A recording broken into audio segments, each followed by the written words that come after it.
hit Veteran Open Great League with one of my favorite teams of all time. So if you've been subscribed to my channel, maybe even for years, you may notice that I've been running this team since Season 3, and in the current format, with Tentacruel getting the Scald buff, for some reason, just like the way the meta shifted this entire season, this team has done wonders. Yeah, this team actually has been getting insanely good matchups through the Go Battle League, and I just wanted to show you, this is my first, I think it's like my second set that I did after my live stream I did over the weekend. So that kind of shows you how often I've been playing. I mean, what is it, like Thursday right now? So yesterday I did 2 sets and I got a 5-0 that got me Veteran. I don't want to rant too much. I mean, let's just jump into these battles. So in this very first battle, I do get a Wish Cash lead. And yeah, honestly, it's not a bad matchup.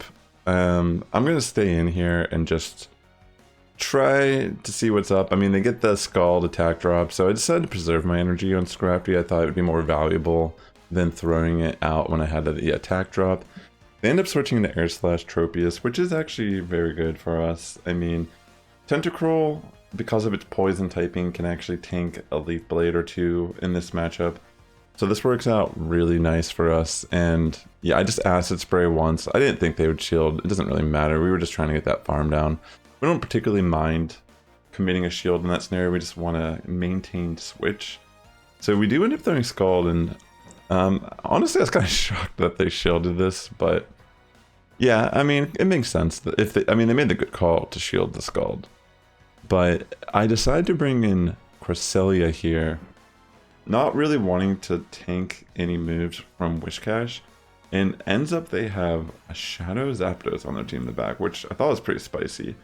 But because I saved that energy on Scrafty, that's actually worked out really well because they end up shielding the Moonblast.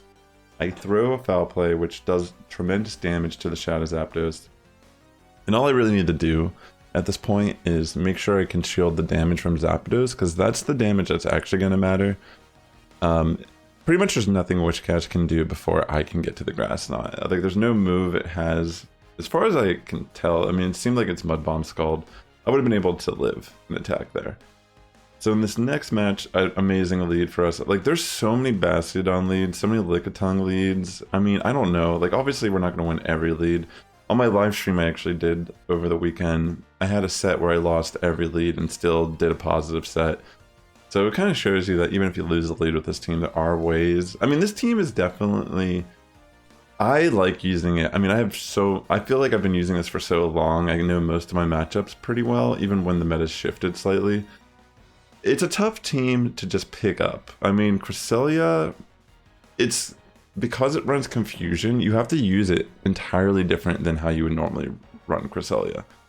But yeah, in this scenario, we already won Switch, and yeah, honestly, they're trying to build some energy with their Stunfisk, but as you can see, we've already brought it down to like a quarter of its health, pretty much, just by throwing the 2 Grass Knots and the Confusion damage. So ends up putting our opponent in a very tough situation. They end up having Azu in the back, and then once I brought out the Tentacruel, they just quit because they knew there was nothing they could do there. So we get another amazing lead. Oh yeah, there's a lot of like Sandslash leads as well, Alone Sandslash. They switch out into Azumarill. That's an amazing scenario for us to just bring in Tentacruel. I usually like to get 1 Acid Spray off just to make the farm down a little bit easier so we can take less damage. And then we're just going to preserve all of our energy at this point. We're going to farm it straight down. Totally not shield. There's really no need to shield in these scenarios. And yeah, in this, whenever the Sandslash comes in, I was trying to bait, thinking they might suspect I go for Scald first. But interesting enough, they actually don't shield, which is a good call. I mean, honestly, I probably shouldn't have baited there. So I'm going to throw Scald, and they end up not shielding the second one, which technically is even better than the latter, I guess. I mean, not the latter. Like, if they took the first one, then shielded the second one, that would have been... We did more damage, I guess, is what I'm trying to say.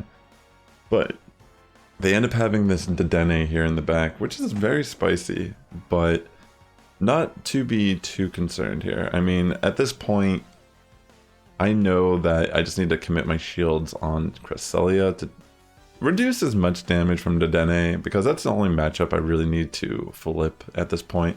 But I guess they realize it's pretty much just game over, because even at this point, I think Scrafty could even just farm down the Dene. So yeah, they just end up letting it go. Makes sense. All right, so we get a Poliwrath lead. And I'm going to safe swap into Tentacruel, which honestly, Tentacruel is a pretty good wall for Poliwrath in this format. I mean, they seem to be running like Scald and Icy Wind. In comes the safe swap of Gligar, and I bring in the Tentacruel. I mean, I brought in Tentacruel, excuse me, and they bring in their safe swap of Gligar, and they didn't shield the first move, which ends up really benefiting us because now I can willingly commit 2 shields. I know this looks bad, but this team does wonders just by flipping switch. That's kind of a big selling point of why I love running this team, is because it's definitely more of a fast move. It doesn't seem like it when you look at it, but this is more of a fast move pressure type of team. And with the way a lot of the teams are being structured, I mean, I made this team originally back in Season 3 to deal with all the rise of Azu. It was one of the best Pokemon in the format at the time, and it was everywhere. And Azu has risen in usage a bit this season too, but I feel like these 3 Pokemon are not... None of them are bad, it's just that they don't typically get seen as often as other Pokemon in the format. And like I said, Confusion Cresselia is so weird. I don't think regular Cresselia would actually work on this team. Like, we pretty much need Confusion to be able to perform matchups that we would typically not do the best against. So yeah, at this point, it's pretty much just game. I mean, we knock down Poliwrath. They end up having the knockdown, but fortunately for us, they can't get to a double Sky Attack before we can just counter down. It wasn't looking a little scary here, but fortunately... I mean, I wasn't going to throw that power-up punch at the case that they might get the energy, so we just farmed it. Another great lead for us, Steelix. So I'm not going to bother shielding. I mean, it's pretty clear they're going for the Breaking Swipe here, and Breaking Swipe could be kind of annoying. Fortunately, they don't get the attack drop. That was a great change in this season, is that I think it's 50% chance now. It's not guaranteed, which is super clutch. And yeah, I mean, it doesn't really matter. They get it here, which honestly is still kind of scary. I feel like the attack drops would have actually flipped this matchup for the Steelix. But yeah, at this point, I safe swapped in Cresselia, but I probably should have brought in Tentacruel. But it also isn't the worst case scenario because, like I said, most of the Poliwrath in this format are running Icy Wind and Scald.